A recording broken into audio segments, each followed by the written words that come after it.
Guys kitchen રેસીપીમાં તો આજે હું તમારી સાથે શેર કરીશ એકદમ ખસ્તા અને ક્રિસ્પી એવી લીલવા કચોરીની રેસીપી। તો ચાલો રેસીપી શરૂ કરીએ।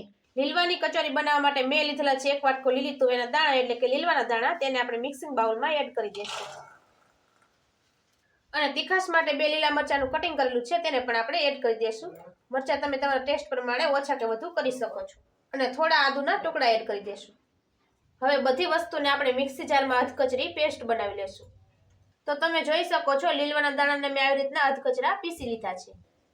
હવે મસાલાને સાતળવા માટે મેં ગેસ ઉપર એક કઢાઈ રાખેલી છે, તેમાં 2 પાડવા આપણે તેલ એડ કરશું। તેલ ગરમ થઈ જાય એટલે 1 ચમચી જીરું, 1 મોટી ચમચી તલ અને થોડી એવી હિંગ એડ કરી દઈશું અને તેને સારી રીતે સાતળી લેશું। તલ સારી રીતે ફૂટી ગયા છે એટલે આપણે તેમાં અધકચરો વાટેલા લીલવાના દાણા એડ કરી દઈશું અને સ્વાદ પ્રમાણે મીઠું એડ કરી દઈશું અને સારી રીતે મિક્સ કરી દઈશું। મસાલાને આપણે તેલમાં સારી રીતે સાતળી લેવાનો છે, તેનો સેજ એવો કલર બદલાય નહીં ત્યાં સુધી। અને ગેસની ફ્લેમ આપણે મીડિયમ ટુ લો જ રાખવાની છે। હવે આપણે આને 7 થી 8 મિનિટ માટે સારી રીતે કૂક થવા દઈશું અને વચ્ચે વચ્ચે આપણે તેને હલાવતા જઈશું જેથી કરીને તે તળિયે બેસી ના જાય। 8 થી 10 મિનિટ જેવું થયું છે અને આપણું મિક્સર સારી રીતે કૂક થઈ ગયું છે, તમે જોઈ શકો છો। અને એકદમ સારી રીતે ડ્રાય પણ થઈ ગયું છે અને તેનો કલર પણ ચેન્જ થઈ ગયો છે। તો હવે આપણે આમાં કરશું બધા મસાલા। 1 ચમચી ખાંડ, 1 ચમચી કાજુના ટુકડા, 1 ચમચી ગરમ મસાલો અને 1 ચમચી લીંબુનો રસ બધું સારી રીતે મિક્સ કરી દેશું। ખાંડ અને લીંબુનો રસ એડ કરવાથી એકદમ કચોરીમાં ખાટો મીઠો એવો ટેસ્ટ આવે છે। તમારે કિસમિસ એડ કરવી હોય તો તમે કિસમિસ પણ તેમાં એડ કરી શકો છો।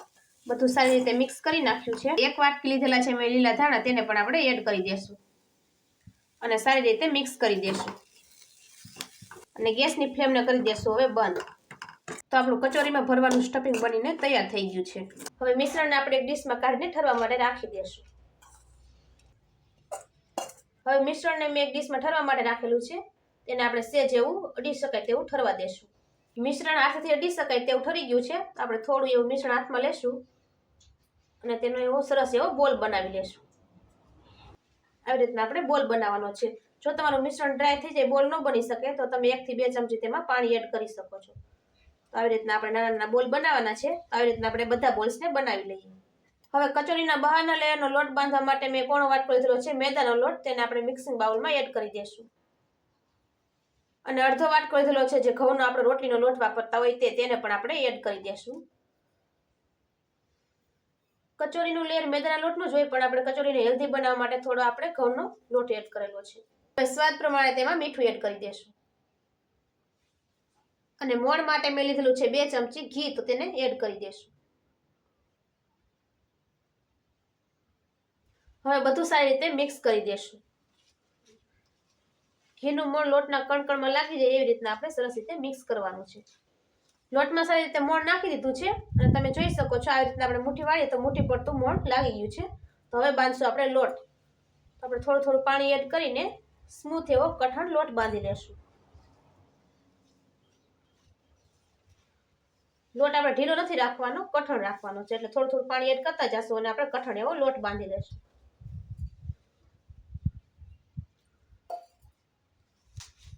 લોટ કઠણ હશે તો જ આપણી કચોરીનું લેયર એકદમ ક્રિસ્પી બનશે।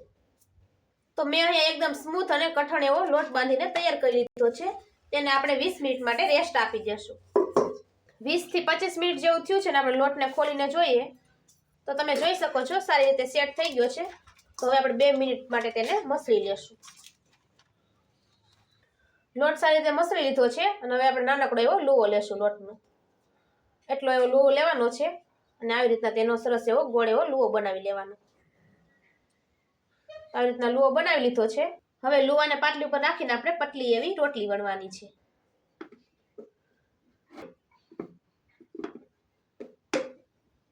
આવી રીતના રોટલીને ફેરવતી જવાની અને પતલી એવી પૂરી સાઈઝની આપણે રોટલી વણવાની છે। તમે જોઈ શકો છો પૂરી વણીને મેં તૈયાર કરી નાખી છે અને પૂરીની થિકનેસ કંઈક આવી છે, તમે જોઈ શકો છો, બહુ જાડી પણ નહીં અને બહુ પતલી પણ નહીં।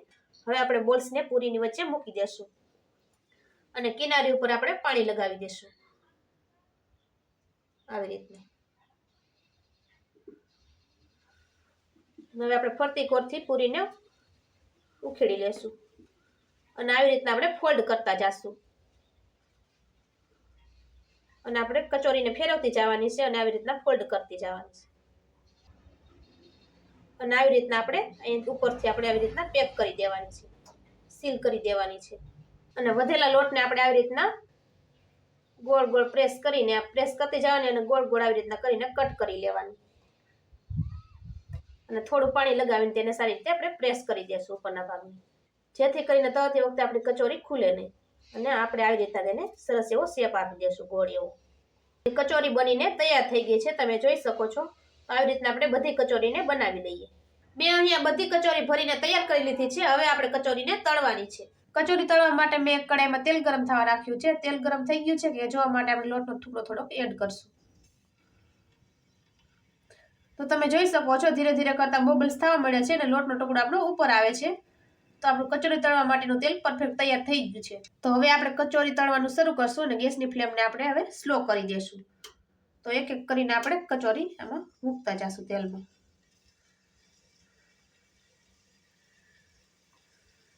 જેટલી સમય એટલી કચોરી આપણે એડ કરવાની છે અને શરૂઆતમાં આપણે કચોરીને પલટાવવાની ઉતાવળ નથી કરવાની. આવી રીતના એક બાજુથી આપણી કચોરી તળાઈ જાય પછી આપણે બંને બાજુથી ફેરવી સરસ એવો ગોલ્ડન બ્રાઉન કલર આવી જાય ત્યાં સુધી આપણે તળવાની છે અને ગેસની ફ્લેમ આપણે સ્લો જ રાખવાની છે, નહીંતર આપણી કચોરી એકદમ કાળી પડી જશે અને અંદરથી કાચી રહેશે. તમે જોઈ શકો છો આપણી કચોરીમાં હવે બબલ્સ થતા ઓછા થઈ ગયા છે, પહેલા જેટલા બબલ્સ નથી થતા અને આપણી કચોરીનો કલર પણ એકદમ સરસ એવો ગોલ્ડન બ્રાઉન કલરનો આવી ગયો છે. તો આપણી કચોરી એકદમ સરસ રીતે તળાઈ ગઈ છે. હવે ઝારાની મદદથી આપણે તેને એક પ્લેટમાં કાઢી લેશું.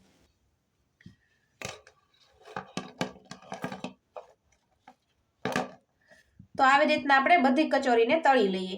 ફ્રેન્ડ્સ, તમે જોઈ શકો છો મેં લીલવા કચોરી બનાવીને તૈયાર કરી નાખી છે અને એક કચોરી હું તમને તોડીને બતાવું તો તમે જોઈ શકો છો એકદમ ક્રિસ્પી અને કુરકુરી બનીને તૈયાર થઈ છે. તમે જોઈ શકો છો અંદરથી મસાલો પણ એકદમ સારી રીતે કૂક થઈ ગયો છે.